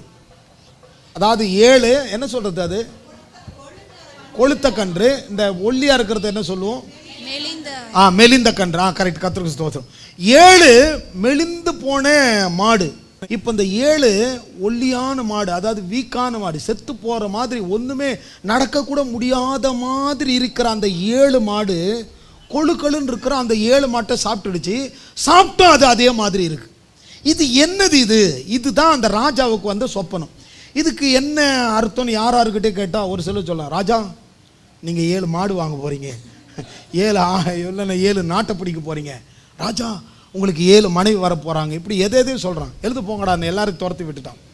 ஆனா கடைசியா ஒருத்தர் வந்தான், 7 மாடுங்கிறது 7 வருஷம். ஆமால, உடனே அவன் யோசிக்கிறான், 7 வருஷம். அப்போ அந்த கொழுன்னு இருந்தது உன் தேசத்தில் இருக்கிற வெள்ளாண்மை. அப்போ தின்னு போட்டுது அந்த வெள்ளாண்மை, இந்த வறுமை வந்து அழிச்சிரும். அதுக்கப்புறம் வெள்ளாண்மை அழிஞ்சு போனால் எல்லாரும் எப்படி ஆயிடுவாங்க? வறுமையில் ஆயிடுவாங்க. அப்போ அதுக்கு என்ன பண்ணணும்? அதுக்கு ஒரு களஞ்சியத்தை உண்டு பண்ணணும். பார்த்தான், வாடா இங்கன்னு கூப்பிட்டு மோதத்தை கழட்டி அவன் கையில் போட்டுட்டு, நீ இங்கே உட்காந்துக்க, இந்த சீட்டு மட்டும் எனக்கு, மற்றதெல்லாம் உனக்கு. அவன் பார்த்து சொன்னான், இதுதான் யோசேப்பின் மேலே இருந்த ஆசீர்வாதம். உங்களை பார்ப்பாங்க, உங்களை பார்த்துட்டு சொல்லுவாங்க, எப்படிங்க இவங்களுக்கு மட்டும் இப்படி இருக்குது, எப்படிங்க இவங்க மட்டும் இப்படி இருக்கிறாங்க. நான் சொல்கிறேன் பாருங்க, யோசேப்பு போல சாதாரண நிலையில், ஒரு சொந்த வீடு கூட இல்லாத நிலையில் இருந்தீங்கன்னா, நான் சொல்கிறேன் பாருங்க, உங்கள் மேலே இருக்கிற அந்த ஆசீர்வாதம் எந்த ஒரு புறஜாதியா, ஒரு யாருமே இல்லாத ஒரு தனித்து விடப்பட்ட அந்த எகிப்தில் யோசேப்பை உயர்த்தினவர் உங்களையும் உயர்த்துவார். அல்லேலூயா. உயருங்க, உயரும். பார்த்துட்டே இருக்கான், பேசிட்டே இருக்கிறான். உடனே கலத்தி அவன் கையில் போட்டுதான், இந்த மோதிரத்தை வச்சுக்க, இது சாதாரண மோதிரம் இல்லை, இந்த சீலை நீ அடிச்சுன்னா உன் உத்தரவு இல்லாம ஒருத்தம் கூட கையும் காலையும் அசைக்கவே முடியாது. என்ன போத்திபாரு? ஆமா எஜமா. யோசிச்சு பாருங்க எப்படிப்பட்ட. அதான் நான் உங்களுக்கு சொல்றேன், ஆசீர்வாதத்தை விரும்புங்க, இந்த ஆசீர்வாதம் கிரியை செய்யும், உங்களுக்காக அது வேலை பார்க்கும். யோசேப்பு ஆசீர்வாதத்தை ரிசீவ் பண்ணிக்கிட்டான். யோசேப்பு மேல இருந்த ஆசீர்வாதம் அது வேலை செய்கிறது. அது வேலை செய்கிறது, சொப்பனத்துக்கு வெளிப்பாடு கொடுக்கிறது, தரிசனங்களை கொடுக்கிறது, எல்லாமே நடந்துட்டு இருக்கு. யோசித்து பாருங்க. கர்த்தருக்கு ஸ்தோத்திரம். இன்னைக்கு நான் உங்களுக்கு சொல்லக்கூடியது அதுதான். ஆண்டவர்கிட்ட திறவுகோல் இருக்கிறது. அந்த திறவுகோல் என்னதுன்னா, ஒருத்தனும் அதை பூட்ட முடியாது. ஒருத்தன் கூட யோசேப்பு தூக்கி குழியில போட்டோ மிருகம் பீரிடிச்சு அவனை கொன்றுச்சுன்னு சொல்லிட்டு அவன் தகப்பனை நம்ப வைக்கலாம், ஆனா அந்த தரிசனத்தை யாராலும் மாற்ற முடியாது. இன்னைக்கு ஒருவேளை உங்களுக்கு சில வியாதி இருக்கலாம், சில பிரச்சனை இருக்கலாம், ஊர் விட்டு ஊர் வந்திருக்கலாம், வாழ வழி இல்லைன்னு நீங்க கலங்கிட்டு இருக்கலாம். ஆனா உங்களுக்கு சொல்றேன் பாருங்க, உங்க மேல் உள்ள தரிசனம் ஒரு நாள் உங்களை கெட்டு போக விடாது. அது உங்களுக்கு வாழ்வளிக்கும். இந்த வார்த்தை யோசேப்புக்கு எதிரில் எதுவுமே கிடையாது. ஆனா ஒரே ஒரு தரிசனம் இருந்தது, என் ஆண்டவர் என்ன நடத்துவார். அன்னைக்கு நான் உங்களுக்கு சொல்றேன், உங்ககிட்ட எது இருக்கோ எது இல்லையோ, கர்த்தருடைய ஆவியானவர் உங்க மேல இருக்கிறார். கர்த்தருக்கு ஸ்தோத்திரம். அதுக்கு அடுத்து பார்த்தீங்கன்னா நிறைய பேர் நினைக்கிறாங்க இதே சாவியை தூக்கி பேதுருவுக்கு கொடுத்தார். இது பேதுருவுக்கு கொடுக்கல, இது சபைக்கு கொடுத்தார். சபைனா யார்? நம்ம எல்லாருக்கும் கொடுத்தார். அதை வாசிக்கலாம், எல்லாரும் திருப்பிக் கொள்ள. மத்திய புஸ்தகம் 16வது அதிகாரம் 19வது வசனத்தை வாசிங்க. பரலோக ராஜ்யத்தின் திறவுகோல்களை நான் உனக்கு தருவேன். நீ கட்டுகிறது எதுவோ அது பரலோகத்திலும் கட்டப்பட்டு இருக்கும். இந்த வசனம் புரியுதா பாருங்க, இந்த வசனம் புரியுதா? இதுக்கு மேல ஒரு வசனத்தை படிச்சிடலாம் பாருங்க. மேலும் நான் உனக்கு சொல்லுகிறேன், நீ பேதுருவாய் இருக்கிறாய். பேதுருன்னு சொன்னா கல், பேதுருன்னு சொன்னா பாறை. அப்போ வசனம் என்ன சொல்லுது? நீ பேதுருவாய் இருக்கிறாய். இனி கல்ல இந்த பாறையின் மேல நான் என்ன செய்வேன்? அப்ப அவர் சொல்லும்போது சொல்றாரு பாருங்க, இந்த கல்லின் மேல் என் சபையை கட்டுவேன். எல்லாரும் சொல்லுங்க, சபையை. ஆமா, சபையை கட்டுறார். அந்த சபைக்கு கொடுக்கிற வாக்குத்தத்தம் தான் பரலோக ராஜ்யத்தின் திறவுகோல்களை நான் உனக்கு தருவேன். இங்க என்ன எழுதப்பட்டு? பூலோகம். என்ன எழுதப்பட்டிருக்கு? பூலோகம், பரலோகம். இங்க என்ன எழுதப்பட்டிருக்கு? பூலோகம், பரலோகம். அதை சொல்லுங்க, என்ன எழுதப்பட்டிருக்கு? பூலோகம், பரலோகம். அப்ப என்ன அர்த்தம்? இதுல இருந்து என்ன வெளிப்பாடு கிடைக்குதுன்னு சொன்னா, நீ பூமியில எவையெல்லாம் கட்டுகிறாயோ அவை பரலோகத்துல கட்டப்படும். நீ பூலோகத்துல எவைகளாம் கட்ட அவிழ்க்கிறாயோ, என் பேங்க் அந்த கட்டை உடைச்சி அந்த பேங்க் நிரம்பணும், என் களஞ்சிய நிரம்பணும், என் சரீரத்தில் இருக்கிற அந்த கட்டி உடைச்சி ஆரோக்கியத்தால் நிரம்பணும், இந்த தடை மாறணும், இப்படி என்னெல்லாம் சொல்லுகிறாயோ, நீ எதையெல்லாம் கட்டுகிறாயோ, நீங்க கட்ட கட்ட பரலோகத்திலே அது கட்டப்படும். பரலோகத்தில் கட்டப்பட்டா இந்த கட்டை இந்த பூமியில ஒருவனாலும் எந்த பிசாசினாலும் அசைக்கவே முடியாது. நல்லா கவனிங்க, இதை புரியணுங்கிறதுக்காக தான் இதே மத்திய புஸ்தகம் 18வது அதிகாரத்தை திருப்புங்க. அப்படியே மத்திய புஸ்தகம் 18வது அதிகாரத்தை திருப்பி இப்ப 18வது வசனத்தை படிங்க. மத்திய 18:18 பூலோகத்தில் எவைகளை கட்டுவீர்களோ அவைகள் பரலோகத்தில் கட்டப்பட்டு இருக்கும். பூலோகத்தில் நீங்கள் எவைகளை கட்ட அவிழ்க்கிறீர்களோ அவைகள் பரலோகத்தில் கட்டவிழ்க்கப்பட்டிருக்கும் என்று மெய்யாகவே உங்களுக்கு சொல்லுகிறேன். நான் உங்களுக்கு நிறைய முறை சொல்லி இருக்கிறேன். மெய்யாகவே மெய்யாகவேன்னு வந்தா ரொம்ப கவனிங்க, ரொம்ப கவனிங்கன்னு அர்த்தம். இது ஏதோ பேதுருக்கு சொல்லிட்டாரு. நாம நிறைய பேர் நினைக்கிறோம் பேதுருவுக்கு தான் ஆண்டவர் சொன்னார். பேதுருவுக்கு மட்டும் சொல்லல, திருச்சபைக்கு கர்த்தர் சொல்லுகிறார். அதான் வசனம் சொல்லுது, பூலோகத்தில் எவைகளை கட்டுவீர்களோ. 2 வசனத்தை படிச்சா உங்களுக்கு நல்லா புரியும் பாருங்க. பூலோகத்தில் எவைகளை கட்டுவீர்களோ, எப்படி கட்டுறது? எப்படி கட்டுறது? அடுத்த வசனத்தை படிங்க. அல்லாமலும் உங்களில் 2 பேராவது தாங்கள் வேண்டிக் கொள்ள போகிற எந்த காரியத்தை குறித்தாகிலும் பூமியில ஒருமனப்பட்டிருந்தால் பரலோகத்தில் இருக்கிற என் பிதாவின் அவர்களுக்கு உண்டாகும். இப்ப நான் சொல்ற மாதிரி படிங்க. இப்ப நான் சொல்ற மாதிரி எல்லாரும் படிங்க. அல்லாமலில் உங்கள் 2 பேர் தாங்கள் பூமியில கட்டும்படி எவைகளை கட்டுவதற்காக நீங்கள் ஒன்று கூடினீர்களோ அது பிதாவினால் கட்டப்படும். இப்ப இந்த வசனத்தை அப்படி படிச்சு பாத்தீங்கன்னா உங்களுக்கு புரியும். அதுக்கு அடுத்த வசனத்தை படிங்க. ஏனெனில் 2 பேராவது 3 பேராவது என் நாமத்தில் எங்கே கூடுகிறார்களோ அவர்கள் நடுவில் நீ கட்ட அவர் கட்டுவார், நீ கட்ட அவிழ்க்க அவர் கட்ட அவிழ்ப்பார். இந்த வியாதி என்கிற கட்டை அவிழ்க்கிறேன், இந்த சாத்தானுடைய ஆயுதத்தை அவன் கொண்டு வர்ற மந்திர தந்திர எல்லாத்தையும் கட்டி சபிக்கிறேன்னு சொன்னா அது பரலோகத்தில் அப்படியே உங்களுக்கு கட்டப்படும். அல்லேலூயா. அதனால கவனித்துக் கொள்ளுங்க, நீங்கள் ஆசீர்வதிக்கப்பட்டவர்கள். இதனுடைய வெளிப்பாட்டை நீங்க புரிஞ்சுக்கணும்னா நாம் இப்போ ஒரு முன்னுரை மாதிரி வந்திருக்கிறோம். இன்னும் நாம் போகணும், நமக்கு டைம் இல்லாதனால நான் இதோட நிறுத்துறேன். சிலதை மட்டும் கொஞ்சம் உள் வாங்கி கொள்ளுங்க. நீங்கள் சாதாரணமானவர்கள் அல்ல. அதனால் கவனிங்க, 1 பேதுருடைய புஸ்தகத்தில் இங்கிலீஷ் பைபிள் யாராவது வச்சுருக்கீங்களா? இங்கிலீஷ் பைபிள் நீங்கள் தமிழில் ஒருத்தர் படிங்க. 1 பேதுரு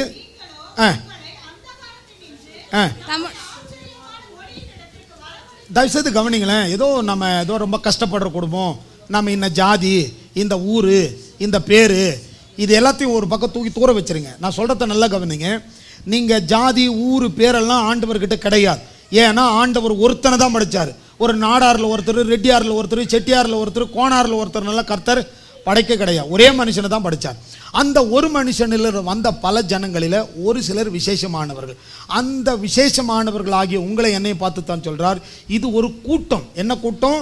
ராஜரீக கூட்டம். இதில் என்ன எழுதப்பட்டிருக்கு? 1 பேதுரு 2வது அதிகாரம் 9வது வசனத்தை படிக்கலாம் பாருங்க. நீங்களோ உங்களை அந்தகாரத்தினின்று தம்முடைய ஆச்சரியமான ஒளியினிடத்திற்கு வரவழைத்தவருடைய புண்ணியங்களை அறிவிக்கும்படி தெரிந்து கொள்ளப்பட்ட. இங்க நமக்கு சாதாரணமா இருக்குல்ல, இங்கிலீஷ்ல எப்படி தெரியுமா எழுதி இருக்காங்க, வாசிமா.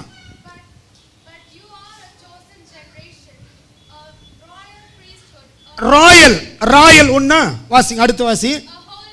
ஹோலி ஹோலி ரெண்டா.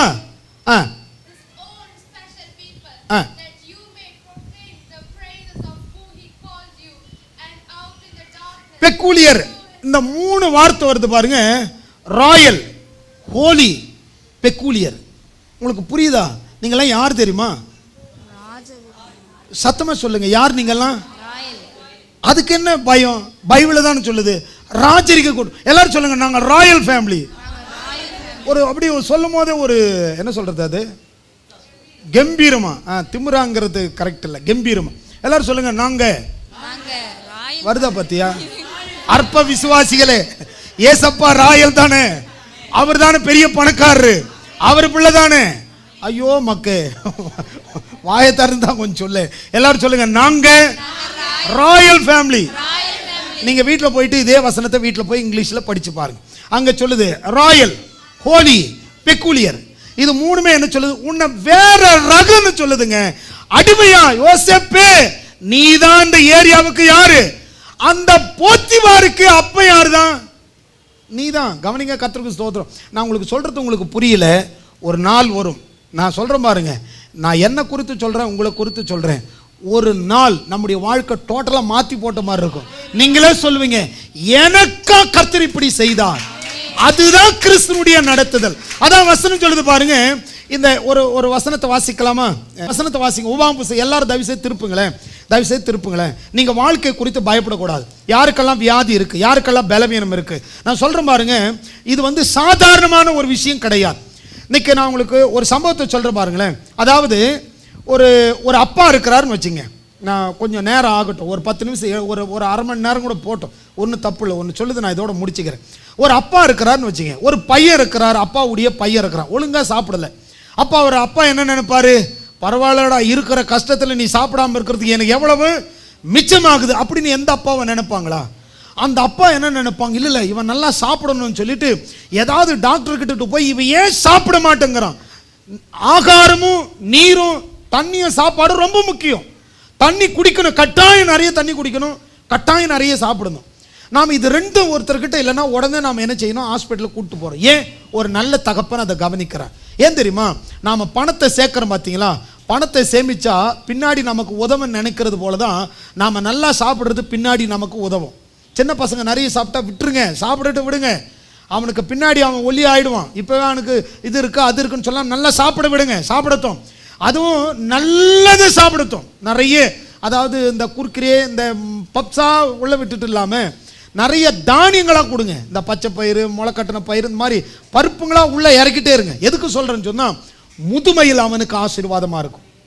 அதே போலதான் ஒரு மனுஷனுக்கு நல்ல பருப்பு, நல்ல எனர்ஜியான சாப்பாட்டை அவன் சாப்பிட்டுக்கிட்டே இருந்தா அவன் முதுமைக்கு உதவுவது போல நல்ல வாக்குதத்த வசனங்களா, ஆசீர்வாதங்களா நல்லா எடுத்துக்குங்க. வசனம் சொல்லுகிறது, வசனத்தை நான் உட்கொண்டேன் அப்படின்னு சொல்றார். இந்த வசனம் பாதைக்கு தீபமாக இருக்கிறதுன்னு சொல்றார். நீ எவ்வளவுக்கு எவ்வளவு நல்ல வசனத்தை உள்வாங்குறீங்களோ வயதான காலத்துல அந்த வசனங்கள் உங்களுக்கு உதவி செய்யும், உங்களை பலப்படுத்தும். வசனம் சொல்லுது, முதிர் வயதுல கனி தந்து செழுமையா, கொழுமையா, புஸ்தியா இருப்பீங்கன்னு வசனம் சொல்லுது. அதனால எவ்வளவுக்கு எவ்வளவு வசனம் படிக்க முடியுமோ அவ்வளவுக்கு அவ்வளவு வசனம் படிங்க. நீங்க எதை பார்த்தும் பயப்படாது. இன்னைக்கு ஒருவேளை உங்களுக்கு பயம் இருக்கலாம், முதுமை நினைத்து பயம் இருக்கலாம், நல்ல வருமானம் இல்லைன்னு பயம் இருக்கலாம், வாடகை வீட்டில் இருக்கிறோம், பின்னாடி முதுமைக்கு நாம என்ன செய்ய போறோம், பல பயம் உங்களுக்கு இருக்கலாம். நான் உங்களுக்கு சொல்றேன், பயத்தை பார்த்து பேசுங்க. எப்படி பேச முடியும்? உபாகமம் புத்தகம் 7வது அதிகாரத்தை திருப்பிக் கொள்ளுங்க. பயத்தை பார்த்து பேசுவதற்கு உங்களை விட பெரிய ஆள் இருக்கிறாங்களா? அப்படி நீங்க யோசிங்க. உங்களை கம்பெனியில் மிரட்டுறாங்களா? உங்களை கடன் மிரட்டுகிறதா? ஒருவேளை வாழ்க்கையில் ஏதோ ஒன்று உங்களை விரட்டுதா? நிறைய இழந்துட்டீங்களா? நீங்க தைரியமா பேச ஆரம்பிங்க. எப்படி பேச ஆரம்பிக்கணும்? உபாகமம் புத்தகம் 7வது அதிகாரத்தை எடுத்துக்கங்க. அதுல 17வது வசனத்தை பாடிங்க. அந்த ஜாதிகள் என்னிலும் ஜனம் பெருத்தவைகள் நான் அவர்களை துரத்தி விடுவது எப்படி ஆகும் என்று உன் இருதயத்தில் சொல்லிக் கொண்டாயானால் உன் தேவனாகிய கர்த்தர் பார்வோனுக்கும் எகிப்தியர் யாவருக்கும் செய்ததை உன் கண்கள் கண்ட பெரிய சோதனைகளையும் அற்புதங்களையும் அடையாளங்களையும் உன் தேவனாகிய கர்த்தர் உன்னை புறப்பட பண்ணி காண்பித்த பலத்த கையையும் ஓங்கிய புயத்தையும் நன்றாய் நினைத்து, எல்லாரும் சொல்லுங்க, நன்றாய் நினைத்து. பைபிள் அற்புதங்கள் எல்லாம் நல்லா நினைங்க, நல்லா நினைச்சு பாருங்க. அனாதியா போன யோசேப்பு தான் அரசனாக்குனார். அனாதியா ஆடு மேய்ச்சவனை தான் ஆண்டவர் அரசனாக்குனார். நல்லா கவனிச்சு பாருங்க. யோசேப்பு பெரிய ஆளா வந்தான், தாவீது ஒரு பெரிய ஆளா வந்தார். பயந்து போய் ஒடுங்கி ஓரமா ஒளிஞ்சு கிடந்த கிதியோன் பராக்கிரமசாலியா வந்தான். அதனால சொல்றேன், நீங்க பயந்து இருந்தாலும் சரி, பலவீனமா இருந்தாலும் சரி, குடும்பத்தால் புறக்கணிக்கப்பட்டிருந்தாலும் சரி, நீங்க கர்த்தருக்கு தேவை, நீங்க ஆசீர்வதிக்கப்பட்டவங்க. ஏன்னா நீங்களும் நானும் இதை தியானிக்கிறோம்னா நம்மேல் கர்த்தருடைய கிருபை இருக்கிறதுனால தியானிக்கிறோம். இல்லைன்னா நாம இதை தியானிக்க மாட்டோம். அங்க வசனம் சொல்லுது, அவர் செய்ததை நீ நன்றாய் நினைத்து அவருக்கு அவர்களுக்கு பயப்படாதிரு, எதிரிகளுக்கு பயப்படாதிரு. நீ பார்த்து பயப்படுகிற எல்லா ஜனங்களுக்கும் உன் தேவனாகிய கர்த்தர் அவங்க பயப்படும்படி உங்களுக்காக அவர் நன்மை செய்வார். அடுத்து 21 பாருங்க. அவர்களை பார்த்து பயப்பட வேண்டாம், உங்க தேவனாகிய கர்த்தர் உங்களுக்குள்ளே இருக்கிறார். எல்லாரும் சொல்லுங்க, எங்கள் தேவனாகிய கர்த்தர் எங்களுக்குள்ளே இருக்கிறார். இந்த பின்னாடி இருக்கிறவங்களுக்கு சத்தம் வரல, ஆண்கள் பகுதியில் சொல்லுங்க, எங்கள் தேவனாகிய கர்த்தர் எங்களோடு இருக்கிறார். அடுத்து பாருங்க, அந்த ஜாதிகளை உங்கள் தேவனாகிய கர்த்தர் கொஞ்சம் கொஞ்சமாய், உங்களுடைய சத்துரு கொஞ்சம் கொஞ்சமா ஆண்டவர் அதை துரத்தி விடுவார். ஏன் தெரியுமா? உங்க மேல அப்படிப்பட்ட ஒரு தயவு இருக்கிறது. நீங்க எடுத்து வாசிங்க. இந்த அதிகாரத்தை நீங்க உபாகமம் புத்தகம் 7வது அதிகாரத்தை எடுத்துக்கிட்டீங்க சொன்னா 12ஆம் வசனத்திலிருந்து வாசிக்கலாம். 12ல இருந்து படிங்களேன்.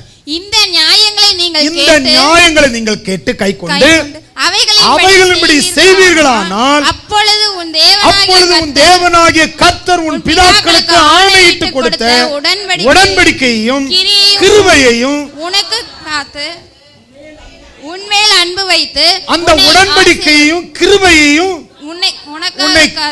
உன்னை காத்து உன்மேல் அன்பு வைத்து, இல்ல உனக்காக காத்து. அதான் சொல்றேன், தயவு செய்து நிறுத்தி படி, நல்லா உள்வாங்கி படி. சில இடத்துல அப்படியே நிறுத்திடுறேன், திருப்பி நல்லா படிங்க. அந்த வசனத்தை திருப்பி படிங்க. இந்த நியாயங்களை நீங்கள் கேட்டு கைக்கொண்டு அவைகளின்படி செய்வீர்களானால் அப்பொழுது உன் தேவனாகிய கர்த்தர் உன் பிதாக்களுக்கு ஆணையிட்டு கொடுத்த உடன்படிக்கைகளையும் கிருபையையும் உனக்காக காத்து. நல்லா கவனிங்களேன். இந்த சர்ச்சுக்கு லேட்டா வரவங்க, விட்டு வரவங்க, நிர்விசாரமா இருக்கிறவங்க, அவங்க மேல நிறைவான ஆசீர்வாதம் வந்து தங்காது. ஏன்னா கர்த்தர் பார்த்துட்டே இருக்கிறார். என்னை கனம் பண்ணுகிறவனை நானும் கனம் பண்ணுவேன்னு சொன்னார். நீ முதல்ல கர்த்தருக்கு முக்கியத்துவம் கொடு. 10 நிமிஷம் முன்னாடி வா, அவர் உன்னை பல பேருக்கு முன்னாடி கர்த்தர் கனப்படுத்துவார். எங்கேயும் நீ தலை வணங்க கர்த்தர் விட மாட்டார். வசனம் சொல்லுது பாருங்க. இந்த இடத்துல யாக்கோபு யோசேப்புக்கு சொன்னான் பார், அந்த வாக்குத்தத்தத்தை இங்க அப்படியே வருது பாருங்க. இங்க அப்படியே படிச்சீங்கன்னா, உன்மேல் அன்பு வைத்து உன்னை ஆசீர்வதித்து உனக்கு கொடுப்பேன் என்று உன் பிதாக்களுக்கு ஆணையிட்டு கொடுத்து தேசத்தில் உன்னை பெருக பண்ணி உன் கர்ப்ப கனியையும் உன் நிலத்தின் கனியையும் உன் தானியத்தையும் உன் திராட்சரசத்தையும் உன் எண்ணெயையும் உன் மாடுகளின் பலனையும் உன் ஆட்டு மந்தைகளையும் ஆசீர்வதிப்பார். சகல ஜனங்களை பார்க்கிலும் நீ ஆசீர்வதிக்கப்பட்டிருப்பாய்.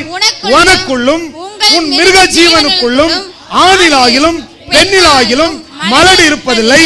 கர்த்தர் சகல நோய்களையும் உன்னை விட்டு விலக்குவார். உனக்கு தெரிந்திருக்கிறபடி என்னென்ன நோய் இந்த உலகத்தில் இருக்கு, உங்களுக்கு தெரிஞ்சிருக்கிற நோய் என்னென்ன நோய் இருக்கு, இந்த நோயெல்லாம் கண்ணு முன்னாடி கொண்டு வந்து, இந்த நோயெல்லாம் உனக்கு வராது. ஒருவேளை இருந்தா அதெல்லாம் விரட்டப்படும். அதான் அவர் வாக்கு பண்றார். கர்த்தர் சகல நோய்களை உன்னை விட்டு விலக்குவார். உனக்கு தெரிந்திருக்கிற எகிப்தியரின் கொடிய ரோகங்களில் ஒன்றும் உன்மேல் வர பண்ணாமல் உன்னை பகைக்கிற யாவர் மேலும் அவைகளை வர பண்ணுவார். அதனால நான் உங்களுக்கு சொல்றேன் பாருங்க, உங்க மேல் அந்த ஆசீர்வாதம் இருக்கிறதுனால் கொடிய நோய்கள் உங்க கிட்ட வராது. கர்த்தர் விரட்டுவார். ஒருவேளை அது இருந்தாலும் கர்த்தர் அதை மாற்றுவார். அதனாலதான் வசனம் சொல்லும்போது அவர் சொல்றாரு, இன்னும் ஒரு 2 வசனத்தை வாசிங்க. அடுத்த வாரத்தில் இதனுடைய தொடர்ச்சியை அடுத்த வாரத்துக்கு நாம போயிடலாம். நீங்க வாசிக்கலாம். 7வது வசனத்திலிருந்து வாசிக்கலாம் பாருங்க. சகல ஜனங்களிலும் நீங்கள் திரட்சியான ஜனம் என்று கர்த்தர் உங்கள் பேரில் அன்பு வைத்து உங்களை தெரிந்து கொள்ளவில்லை. நீங்கள் சகல ஜனங்களிலும் கொஞ்சமாயிருந்தீர்கள். இது புரியணும்னு சொன்னா நாம கலாத்தியருக்கு போகணும். கலாத்தியருக்கு போனாதான் இது புரியும். அதனால அடுத்த வாரத்தில் அந்த கலாத்தியர்ல இருந்து இதுக்கு வரலாம். இப்போ நான் ஒரே ஒரு வசனத்தோட நான் நிறுத்திக்கிறேன். அதனுடைய 9வது வசனம் சொல்லுது, ஆகையால் உன் தேவனாகிய கர்த்தரே தேவன் என்றும் தம்மில் அன்பு கூறுகிற தமது கற்பனைகளை கைக்கொள்ளுகிறவர்களுக்கு அவர் 1000 தலைமுறை மட்டும் உடன்படிக்கையையும் தயவையும் காக்கிற உண்மையுள்ள தேவன். நல்ல கவனிங்க, எல்லாரும் எழுந்து நில்லுங்க. உங்களுக்கு ஆண்டவருடைய வாக்குத்தத்தம் சொல்லுகிறது, உங்களில் இருந்து 1000 தலைமுறைக்கு அவர் இரக்கத்தை காப்பார். அவர் இரக்கம் 1000 தலைமுறை. ஆண்டவர் இரக்கத்தை காக்க வல்லவராயிருக்கிறார். கேட்ட வசனத்தின்படி எல்லாரும் ஜெபம் பண்ணுங்க. ஆண்டவரே, எங்களுக்கு நீர் அதிகாரத்தை கொடுத்திருக்கிறீர். பரலோக ராஜ்யத்தின் திறவுகோல். ஆண்டவர் சொன்னார், பூலோகத்தில் எவைகளை நீங்கள் கட்டுவீர்களோ. இன்னைக்கு எல்லாரும் ஜெபம் பண்ணுங்க பார்க்கலாம். யாருடைய வாழ்க்கையில என்னெல்லாம் பிரச்சனைகள் இருக்கிறதோ அதெல்லாம் மாறும்படி நீ எவைகளை கட்டுவாயோ. ஆண்டவரே, இந்த வாடகை வீட்டில் நான் இருக்கக்கூடாது, நான் சொந்த வீட்டுக்குள்ள பிரவேசிக்கணும்னு சொல்லி பிரவேசிக்கத்தக்கதாக ஆண்டவர் எனக்கு சொந்த வீட்டை சுதந்திரிக்க ஒரு வழியை வகுத்து கொடுங்க, ஒரு திறந்த வாசலை உண்டு பண்ணுங்கன்னு சொன்னா கர்த்தர் உங்களுக்கு ஒரு திறந்த வாசலை உண்டு பண்ண கர்த்தர் நல்லவராக இருக்கிறார். வேலை குறித்து, பொருளாதாரத்தை குறித்து, நன்மை குறித்து வாய்களை திறப்போமா? கர்த்தாவே, உம்முடைய நாமத்தை நன்றியோடு துதிக்கிறோம் அப்பா. யோசேப்பின் மேல் இருந்த ஆசீர்வாதம் எப்படியெல்லாம் யோசேப்புக்கு வழிகளை வகுத்து கொடுத்ததோ அதே போல ஆண்டவர் இந்த நாளில் ஆலயத்தில் கடந்து வந்து கர்த்தருடைய வார்த்தை கேட்கிற இவர்கள் ஒவ்வொருவர் மேலும் இந்த ஆசீர்வாதம் இருந்து இவர்களுக்கான வழியை, இவர்களுக்கான உயர்வின் பாதையை, இவர்களுக்கான உயர்ந்த அந்த ஸ்தானத்துக்கு இவர்கள் கடந்து வரும்படி இவர்கள் மேல் இருக்கிற அந்த ஆசீர்வாதம் பல வழிகளை வகுத்து கொடுப்பதாக என்று சொல்லி உம்முடைய நாமத்தில் கேட்கிறோம் அப்பா. வந்திருக்கிற ஒவ்வொருவரும் கர்த்தரின் ஆசீர்வாதத்தை காண, கர்த்தருடைய தயவை காண, தேவனுடைய கிருபையை காண ஒவ்வொருவரையும் உயர்த்துவீராக. இவர்கள் யாவர் மேலும் உடைய கிருபை தங்கி இருக்கட்டும். ஒவ்வொருவரையும் மேன்மைப்படுத்தி ஆசீர்வதிப்பீராக. ஆண்டவரே, உமக்கு நன்றி செலுத்துகிறோம். கிருபையுள்ள நல்ல ஆண்டவரை, இரக்கமுள்ள தேவனை, ஆசீர்வதிக்கப்பட்டதான இந்த நல்ல காலை வேளைக்காக நன்றி செலுத்துகிறோம். கர்த்தருடைய வார்த்தை கேட்ட பரிசுத்தவான்கள், பரிசுத்தவாட்டிகள், ஸ்திரீகள், புருஷர்கள், சிறுவர்கள் யாவர்கள் மேலும் உம்முடைய வல்லமையின் ஆவியானவர் இறங்கி வந்து உம்முடைய பிள்ளைகளை நீர் வழி நடத்துகிற நடத்துதல்களுக்காக நன்றி சொல்லுகிறோம். இவர்கள் இப்பொழுது இருக்கிறதை பார்க்கல 1000 மடங்கு பெருகும்படி 1000 தலைமுறைக்கு இரக்கத்தை பெற்றுக்கொள்ள இவர்களை ஆசீர்வதித்து இவர்கள் கீழாகாமல் மேலாவார்களாக, வாளாகாமல் தலையாவார்களாக, இவர்கள் பாத்திரம் நிரம்பி வழிவதாக, இவர்கள் குடும்பத்தில் இவர்கள் சம்பத்து பெருகுவதாக, இவர்கள் வழிகளில் ஆசீர்வாத நெய்யாய் பொழிவதாக, இவர்கள் தெய்வீக சுகத்தில் வாழ்வார்களாக, தேவ பலத்தில் வாழ்வார்களாக, தேவரக வாழ்வு இவர்கள் ஒவ்வொருவருக்கும் உண்டாவதாக. வந்த ஒவ்வொருவரை வாழ்த்தி, பிரியமானவர்களை, உங்கள் ஆத்மா வாழ்வது போல நீங்கள் எல்லாவற்றிலும் வாழ்ந்திருப்பீர்களாக என்று வாழ்த்தி அனுப்புகிறோம். தேவ கிருபை கூட இருக்கட்டும். ஆளுகட்சி ஆசீர்வதி வழி நடத்தும். இயேசுவின் நாமத்தில் பிதாவே, ஆமென்.